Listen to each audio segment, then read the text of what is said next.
আল্লাহর আদেশ নিষেধকে, আল্লাহর ফরজ বিধানকে, আল্লাহর হারাম বিষয়গুলোকে মেনে চলবে, অর্থাৎ ফরজগুলোকে অবশ্যই করবে, হারামগুলো থেকে বেঁচে থাকবে। আল্লাহ যা করতে বলেছেন সেটা করবে, যা নিষেধ করেছেন তা থেকে বেঁচে থাকবে।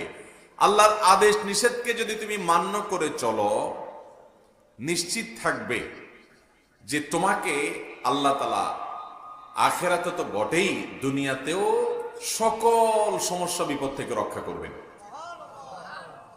আল্লাহর আদেশ নিষেধের মধ্যে যদি তোমার পুরো জীবনকে পরিচালিত করো, তোমার রক্ষাকারী হবেন কে? আল্লাহ। এটা তুমি মাথায় রেখে চলবা। উপদেশ নম্বর 2, ইহফাজিল্লাহ তাজিদহু তুজাহাক। আল্লাহ রাব্বুল আলামিনের আদেশ নিষেধগুলোকে হেফাজত করবে, সংরক্ষণ করবে। আল্লাহর কোন ফরজ নির্দেশ, কোন নির্দেশ পেলে সেটাকে মানার জন্য জান প্রাণ চেষ্টা করবে। কোন